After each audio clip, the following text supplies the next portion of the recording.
ഈ കസ്റ്റഡി മർദ്ദന ആരോപണങ്ങൾ ഓരോ ദിവസവും കൂടുതലായി എത്തുന്നതിനിടെ ഈ ആരോപണങ്ങളെ തള്ളിക്കൊണ്ട് കേരള പോലീസ് അസോസിയേഷൻ രംഗത്തെത്തുന്നു. സമീപകാലത്ത് പോലീസ് നടത്തിയ പ്രവർത്തനങ്ങളെ ഇകഴ്ത്തുന്നതിന് വസ്തുതാവിരുദ്ധമായ പ്രചാരണമാണ് നടക്കുന്നത് എന്നാണ് ഫേസ്ബുക്കിലെ പ്രതികരണം. പോലീസിനെ ആകെ അടച്ചാക്ഷേപിച്ചുള്ള വിമർശനം അപകടകരമാണ് എന്നും പോലീസ് അസോസിയേഷൻ വ്യക്തമാക്കുന്നുണ്ട്.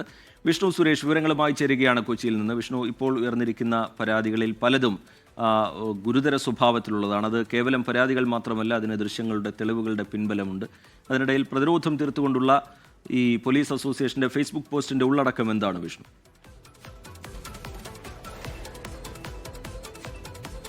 കസ്റ്റഡി മർദ്ദനങ്ങളുമായി ബന്ധപ്പെട്ട് പോലീസ് അസോസിയേഷനും വലിയ വിമർശനങ്ങൾ നേരിട്ടിരുന്നു. എന്തുകൊണ്ടാണ് സംഘടന ഈ വിഷയത്തിൽ കുറ്റക്കാർക്കെതിരെ നടപടിയെടുക്കണമെന്ന് ആവശ്യപ്പെടാത്ത തുടങ്ങിയ കാര്യങ്ങളൊക്കെ പറഞ്ഞിരുന്നു. ഇന്നലെ തന്നെ സംഘടനയിലെ ചില പോലീസുകാർ ഈ ചില വാട്സാപ്പ് സ്റ്റാറ്റസ് ഒക്കെ പങ്കുവെക്കുന്നത് നമ്മൾ കണ്ടതാണ്, കസ്റ്റഡി മർദ്ദനത്തെ ന്യായീകരിച്ചുകൊണ്ട്.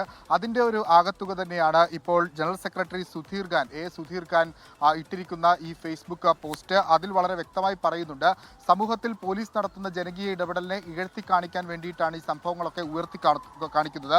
കുന്നംകുളത്തെ കസ്റ്റഡി കസ്റ്റഡി മർദ്ദനങ്ങൾ അത് വെച്ച് തന്നെ പോലീസിനെ അടച്ചാക്ഷേപിക്കാനുള്ള ഒരു ശ്രമം ഉണ്ടാകുന്നു. അത് അംഗീകരിക്കാനാവില്ല.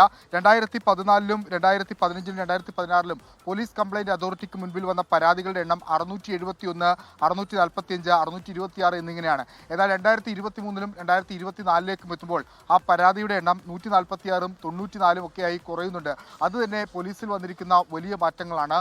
ഇതൊന്നും കാണിക്കാതെ മറ്റു വിഷയങ്ങൾ മാത്രം ഉയർത്തിപ്പിടിക്കുന്നത് സേനയെ ഒന്നാകെ നിരാശപ്പെടുത്താനും സേനയുടെ ഒന്നാകെ കാര്യക്ഷമതയെ തിരിച്ചടി നേരിടാനുള്ള വഴികളൊക്കെ വെക്കും. അതോടൊപ്പം തന്നെ ഈ പോലീസുകാരെ ആക്രമിക്കണം എന്ന് പല രാഷ്ട്രീയ കക്ഷികളുടെ നേതാക്കളും ഇത്തരത്തിൽ ആക്ഷേപമായി ഉന്നയിക്കുന്നുണ്ട്. ഒപ്പം അവരുടെ വീട്ടുകളിലേക്കടക്കം പ്രതിഷേധ മാർച്ച്, തീപ്പന്തമെറിയുന്ന പോലുള്ള നടപടികളൊക്കെ കഴിഞ്ഞ ദിവസം നമ്മൾ കണ്ടിരുന്നു.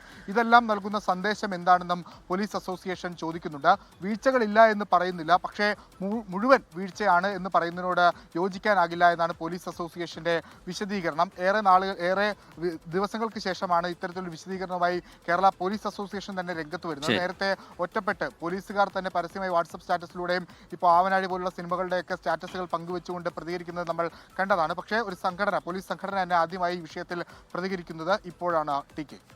ലോകത്തെവിടെയായാലും ഏത് സമയത്തും 24 വാർത്തകളും ഓഗ്മെന്റഡ് റിയാലിറ്റി പാക്കേജുകളും എക്സ്പ്ലെയിനറുകളും വിശദമായി കാണാൻ ഞങ്ങളുടെ യൂട്യൂബ് ചാനൽ നിങ്ങൾക്ക് സബ്സ്ക്രൈബ് ചെയ്യാം.